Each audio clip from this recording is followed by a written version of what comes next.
Hey guys, today we're going to be playing with this, and I'm going to let you know this is not going to be a review.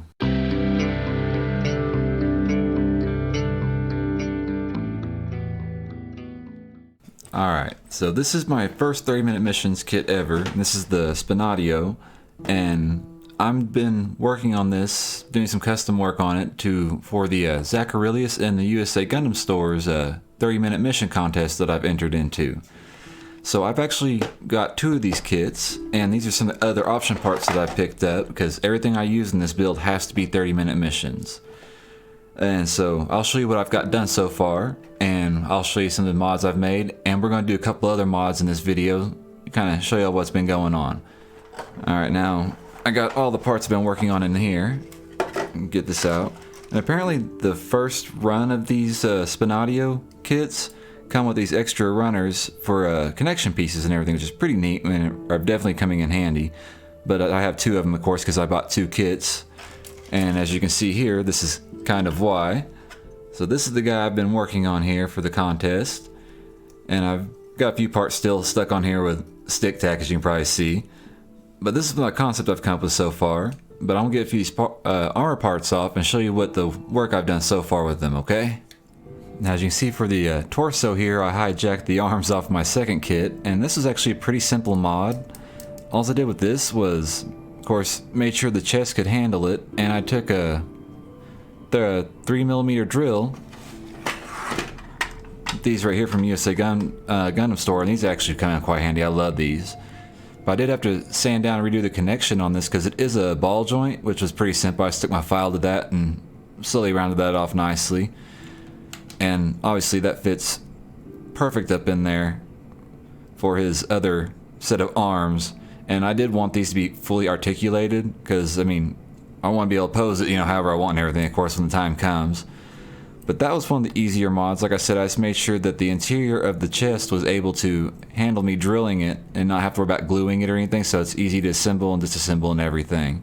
Now for the side skirts, and the skirting, or the waist skirting I should say, I used the parts from both the kits, as you can see, because these are actually meant to be the back skirting, and these are meant to be the front skirting. The original kit doesn't have any side skirts on it. What you had to do on the side here, where these points are for connection, were these, which are meant to hold the sword, and they also have like a little clip part on them, kind of similar to this right here on the outside of it, so it clip onto the hip joint there. But I took off that clip part, cut it off, and I sanded and smoothed and kind of rounded these out. I didn't want the kind of blocky square look to it, so I smoothed those out. Whoopsie. And I'm able to connect those there on these hard points. And these little 30-minute mission kits have a lot of hard points on them, that's for sure. Comes in quite nice for some customization. But as you can see, that's where the sword is supposed to be stored at. And I'm going to be using both the swords from each kit, because I also have taken the other one as well and modified it, same thing, and I just drilled a hole in this, so that's able to mount off in there as well. So these, I can, whichever side I choose, I can put this on the side skirt and mount the sword. They did have a peg here to mount up on the front here, but I took each one, I cut the peg off, and one of those other connections I just kind of cut off the end and glued it off in there, you know, got it mounted, so it was to me a thin cement. And so now those can function on the side skirts as well. And I just used the two back skirts that each kit came with, and I'm making that the front skirting. Now also here on the leg, I'm going to pull this off. I got held on with stick tack, which is one of the parts we're going to make a connection piece for this. If you can tell, this is the thigh armor from the secondary kit that I bought, and I just kind of cut out the middle shape and this little bit right here, which is pretty simple. I took my scribe and just kept scribing until I got all the way through, and then I took a little micro saw that I have and finished cutting it out around the edges and everything. But we're going to be making some connection points for this here in just a moment, so they can mount. Get the stick tack out of the way. Little square insert peg right there. So let me get that little peg I need, and we'll start modding that and getting that glued and attached onto here real quick. Alright, so we got the connection here we're going to be using. As you can see here, it's just the simple square end that you'll be attaching into the shin. Then we have a 3mm round peg on the other side, which we're gonna cut a little bit of this off, about half. Don't want to cut it all off at once, because you want to make sure whether you're gonna need we'll come back here, any more of the peg or not. And I'm gonna simply go and stick it into the spot. Now, to help me get the setting how I want this to be on here, I'm gonna put a little bit of stick tack on here, and I've already got the peg in there, of course. And I'll use this to kind of check my distancing of it and how the part is setting. And I'm definitely probably gonna end up taking off the rest of that peg on there, because I don't think that's gonna work. So I'm gonna sand and shape this a little bit to get to where I need it, and then we'll end up getting it checked again and gluing this one there. I'll be back with you in just a moment. Alright, so I got the part sanded down and filed off to shape to kind of what I need it to be. Kind of rounded it and curved it off a little bit so it will kind of match up with the armor piece here. And the armor piece, I have it placed down on the mat with some stick tack so it ain't moving around on me. I can get this thing placed in here properly. So we'll start off with a little bit of Tamiya thin cement here. I'm going to place some right down in here and get things going. Put a fair amount there. I'm going to use my tweezers here and kind of hopefully get it lined up how I need it and straight. Alright, so got that glued on there. Had to put a little extra piece in there to kind of get in the position I needed. I filed off a little too much. But we'll let that dry and then we'll test fit it. So we'll set this aside, and got one other thing I want to do a bit of a mod on this video, so we'll get to that real quick. Alright, so here I have an assortment of weapons that I'm planning on using for the kit in the end. Now, given I'll be using both these swords here, I got two of them because we got the two kits, so these will be being used definitely. Then I was going to use this, but I've been kind of baiting on that because these are such elegant weapons, and these two weapons together I think it just won't fit right for the kit and the design I'm kind of going for. So another idea I've come up with is making something like a spear. So this is pretty simple. These are all 30-minute mission parts and everything. These connect pretty well like that. But this is a little short. I'm wanting this to be a bit longer.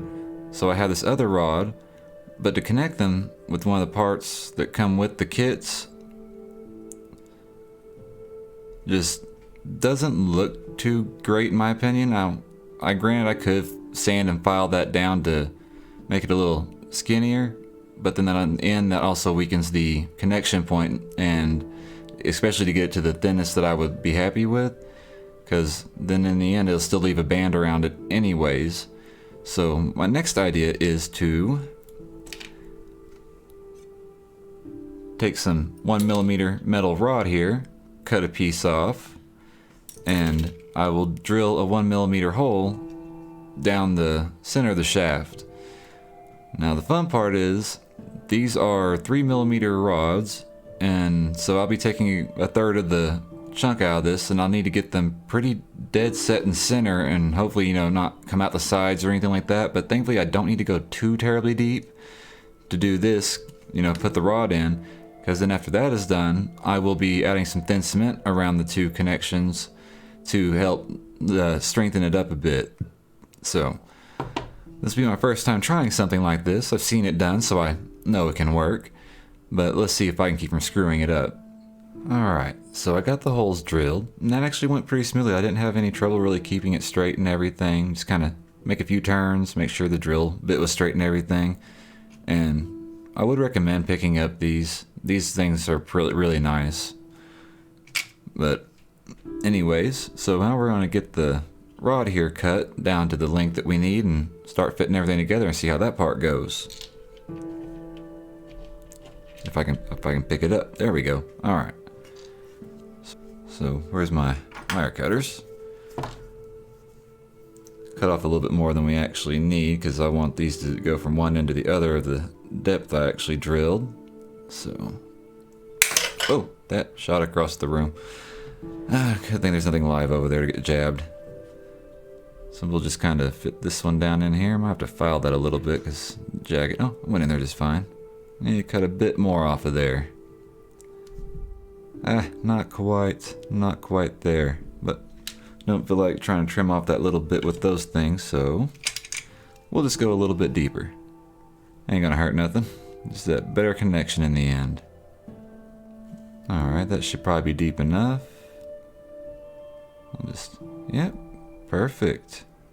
And plus the wire, because I'm OCD, to make sure that this is straight, will give me a little bit of ability to kind of bend and flex it a little bit to get her straight, which so kind of work on that now. Watch, this probably take like 30 minutes to get this bent to how I want it. Alright, so now that's pretty well about lined up how I need it. We're just gonna add a little bit of Minute thin cement here, just to help with the connection a little bit. So we'll let that sit and dry, and then we'll give a little recap about what we've done here on the mods and stuff, and I'll show them over to y'all again. So we'll give us a little while and we'll be back. Well guys, this is kind of where we're at the moment. We got the connections made for the shins, and those are able to now, I can actually just pop them off and pop them on, and painting will make that so much easier. I did end up deciding to go with the spear for the weapon over the large sword as well. Now, this is basically the main concept I've been wanting to come up with, so now I have a lot of the cleanup and a little bit of detail work, like all the hard points that are going to be unused. I need to fill in with some putty or whatever and clean those up, and got a few other things to sand and clean up, of course. But in the next video on this, I have finally decided that I'm going to go ahead and put an LED in his head. Just a one or two, depending on how I end up wanting to look like. Now this is not going to be very complicated. This will be the second time I've done an LED. So this will be a good video if you've ever been interested and maybe want to try this out. Like I said, I'm just going to be doing simple LED in the head. And it's be pretty simple and straightforward. So if that's something you're interested in, the next video will be great for you to check out. But until then guys, later.